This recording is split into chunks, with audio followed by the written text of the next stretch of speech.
Hey, hi everybody. How is everyone? It's been a while again. I expect you know why.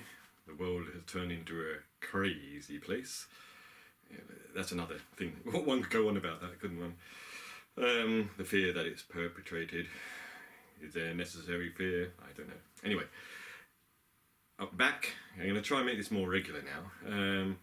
I'm gonna go and do a film critique on the films Predator and Alien versus Predator. The reason I'm doing this is you'll realise as I go along, it was just kind of lack of imagination in some respects, and I just thought I'd go over them quickly, and and because in 1987 when Predator came out. First one with good old Arnie. Hello Arnie. When it first came out, he played Dutch in the film. I think I was 23.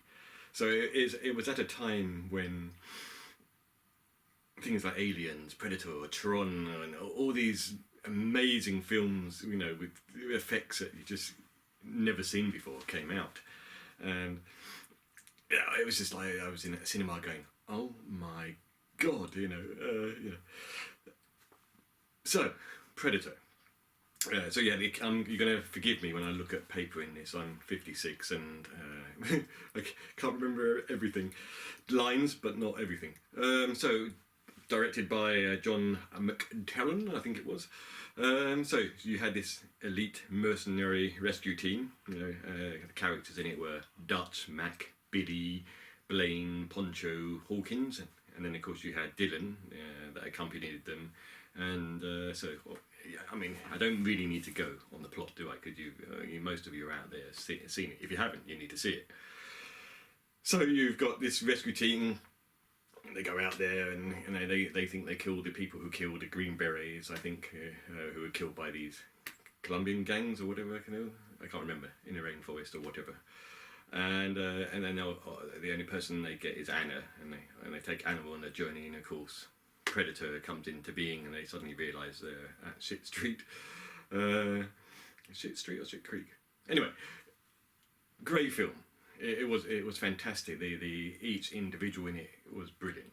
Good acting, well written. I mean, the only parts you could say that were slightly over the top was, of course, when at the very ending, when Dutch Arnold Schwarzenegger is standing there, with his kind of with all this smoke billowing around him, triumphant, and the fact that just before he killed the Predator with one of his traps, he had basically been beaten up, fallen off this edge of this precipice into this water, and suddenly found all these knives and weapons and things, and including gunpowder to make all these traps. Putting that aside, 1980s, they still do it now, but it was a great film, and so I'm not going to linger on Predator too long. Just a great film. Predator 2.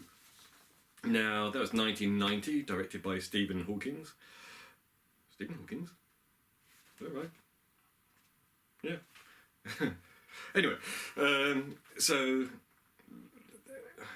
that was it a good film? There were aspects of it that were good. It was a Predator film, and that was quite cool. It was about the war between the Colombian and the Jamaican drug cartels, and Stanley Glover, was in it. Was it Gary Busey, Calvin Lockhart, Maria Conchita. Now, sorry Maria, but your acting in that wasn't great. I mean, it was overacting. And of course the guy that played the captain, I can't remember, he's Kent somebody, the captain of the force, he was quite bad as well. But sometimes it's not the actor's fault. I do acting, as you know, not famous, but I do acting, and I've been on, has it been on film? No, mainly in plays I've been told to act a certain way, and I know instinctively that's the wrong way, and then after people say to me, why did you act like that? And I was directed to. And of course Bill Paxton was in Predator 2. He's great actor, the weird science and stuff like that. Aliens, of course. Good actor, and another one of those actors that died quite young, comparatively. Sad, but it happened. The only the thing about Predator 2 was it was unnecessarily violent in places. Um, heads being knocked off, hearts being cut out. It was just over the top, and the language was over the top. But apart from that, I quite enjoyed it. It wasn't in the jungle; it was in a city. I thought it was a good film, but how can you follow on? It's like Star. I mean, the only thing I think successfully that's done that is probably Star Wars. 1, 4, 5, and 6, not 1, 2, and 3. 1, 2, and 3, they get. Yeah, I mean, all these films that were coming out in the 80s became possible because of Star Wars. Whether one accepts it or not. So now I'm going to go on to Alien versus Predator. I'm going quickly because the first two I don't need to explain much about. If you haven't seen them, see them. Alien versus Predator, not strictly a Predator movie. Made in 2004. That one. I quite liked it. I don't necessarily like the idea that we worshipped the predators as gods, and they, put the xenomorphs, the aliens, inside us so they could hunt them. I think that was a bit naff, but they're creating a link there somewhere there, aren't they? I mean, they could have used the Earth as a battleground, I suppose, but then you have to have the aliens born out of a stomach. So I quite enjoyed it. Some of the effects were brilliant, and there's some good ideas. The pyramid, I think 600 meters underground in the one of the Arctic islands. A good film, I thought. Overall, the acting was quite good in it. The idea was okay. Of course, you had 3 predators in that. They actually had their names. They were Celtic, Chopper, and Scar. Celtic and Chopper were killed by the xenomorph, and Scar, was it Scar? Yeah, Scar. The mistake he made, he took his mask off, if you remember, and one of the kind of face huggers were on him, and that was that. Of course, you had Lawrence Henriksen played Bishop, and I thought that was quite clever. I didn't actually realise it until today, but Bishop was the android in Aliens, and I thought that was quite a nice correlation. But I only just recognised that today. I love the I'm not going to mention all the characters. Obviously, there was Alexa, there was Sebastian, who they would have had an affair had Sebastian not been taken away and gobbled up or hung there. And I quite like the Scottish guy, a bit slightly over the top maybe, but I quite liked his character. He was Graham, wasn't he? He's a guy who had a gun. He's been hung up by the by the xenomorphs, and all that jelly kind of webbing stuff, and he opens his eyes and he manages to grab the gun, and then shoots a round off at one of the eggs, still I can't remember what they're called, and realises there's hundreds, and but I liked his character. He plays a weak character, and he was supporting one of the other mercenaries there. No, he wasn't a mercenary, but one of the mercenaries there. He was, he became braver than him. So I quite liked it. Sometimes you have to lose yourself in films, and just put aside, the faults in it, and then it's terrible. Which leads me to the next film, Alien versus Predator Requiem. What a load of pants. I mean, it was too dark. The whole film, again, you Predator Alien fans out there, I struggled the whole way through to actually see what was happening. And there were just certain things that were over top. The hybrid alien predator, which came out, Scar from the last movie. Did I like that? Not sure. Wasn't too bad. I suppose it could happen. But then there's the bit in the hospital where it's sucking the babies or fluid or whatever out of the pregnant women. I just thought that was a little bit sick and over the top. Not, I don't mind, violence in films. I just don't like violence for no reason. Does that make sense? But there were certain bits of it, where it's quite clever, where the Predator in it was great, and that was played by Ian White. Ian White, he was actually the Predator in both Predator, Alien vs Predator and Requiem. He's 7'1". He did a good job, quite. Who can not like Predator? And some of his weapons he had were quite cool. And the fight scene again, I think. I might be wrong, but I think when they do a lot of these fight scenes, including when if you watch Daredevil or stuff like that, is it for the special effects, any darkness, or are they trying to make an effect? I don't know, but it's just too dark, and a lot of the time, as I said, I struggle to see what's going on, and sometimes CGI is unnecessary. I'm not sure if there was any in that scene, obviously.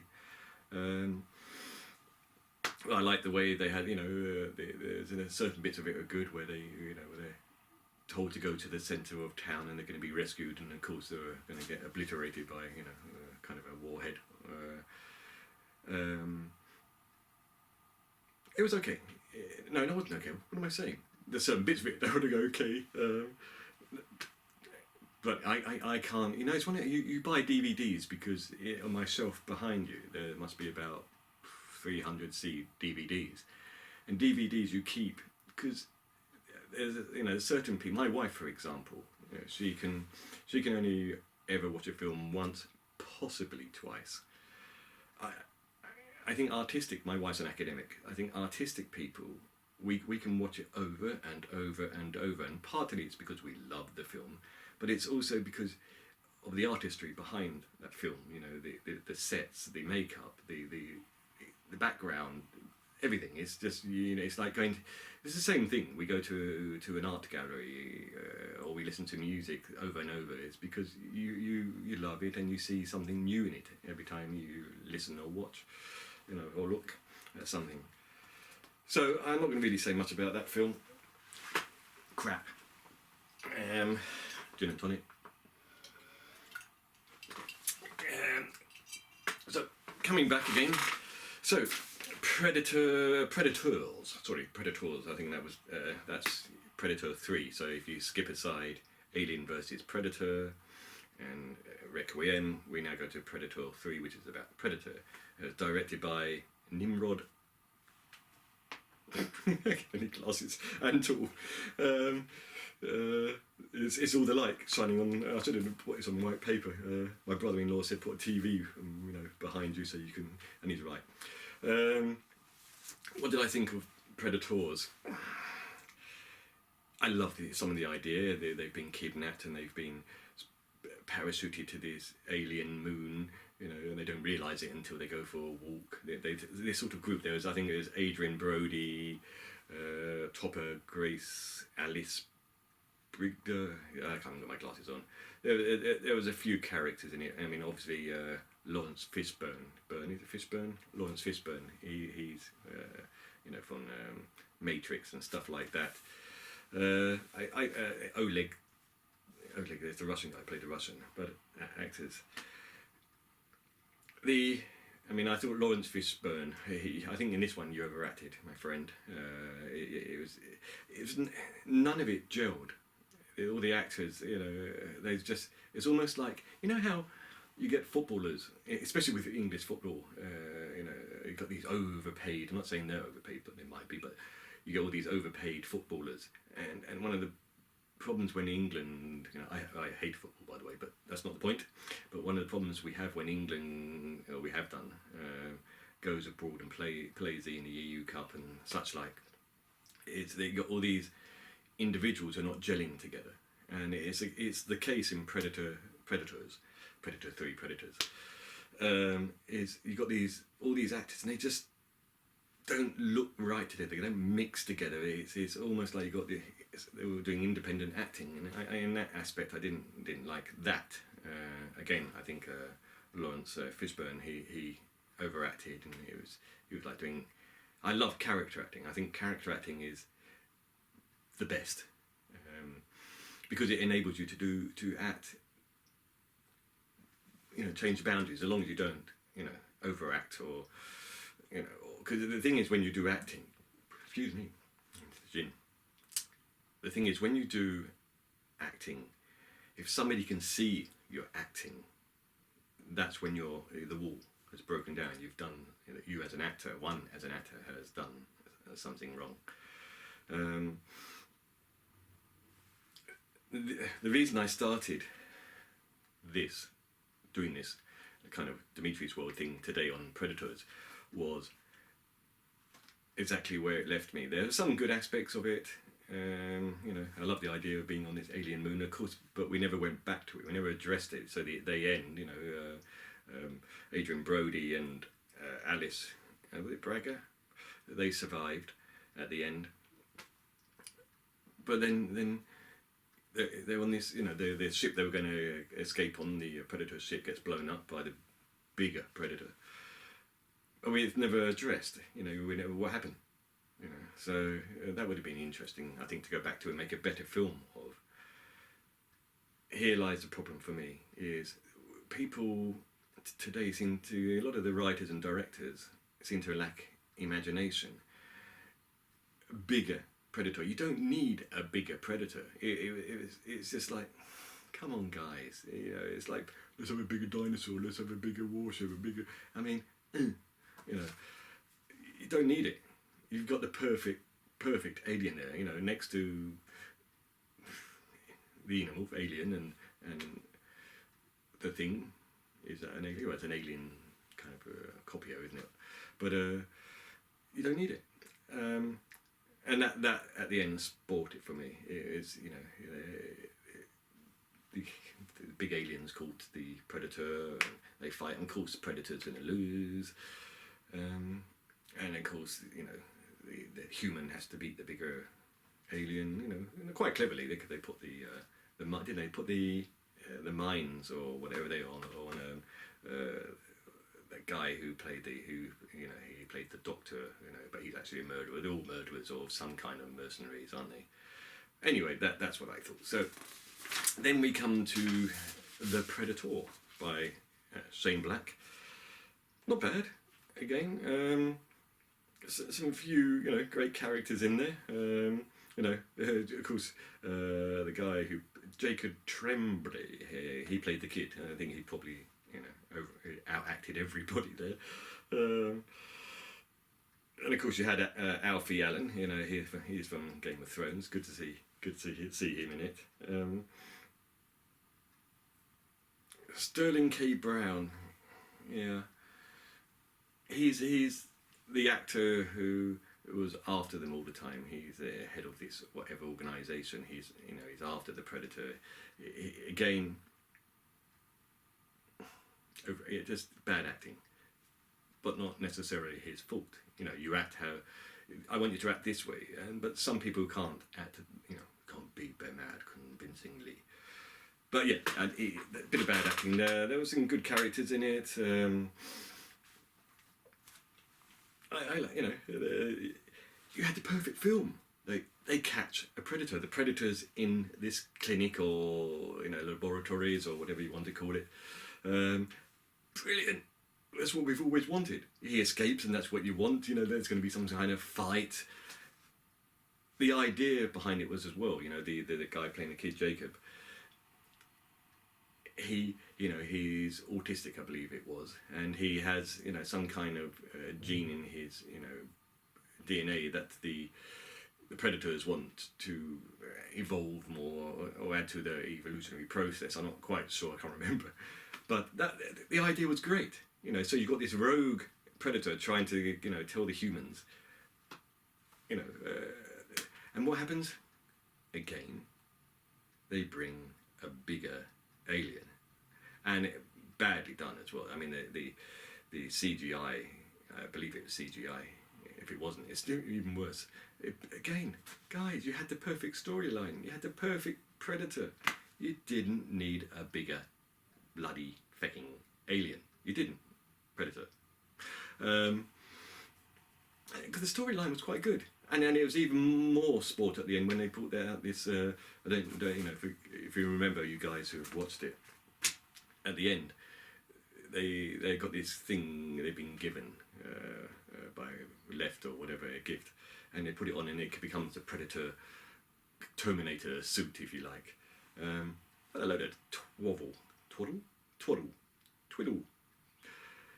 So the reason why I basically did this kind of video short length thing is to basically say to directors out there, writers out there, please, it's such a naff thing when you do, it's like you got all the producers, writers and directors around the table being kids, you know, oh, let's do a bigger alien.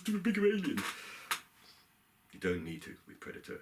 You don't need to with Alien. You've got the perfect, best aliens ever committed to film.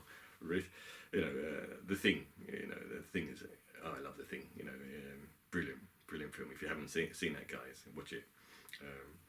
Anyway, that's me sort of coming back into the world, just having a rant. You know, you should call it Demetri'S ranting world, shouldn't we?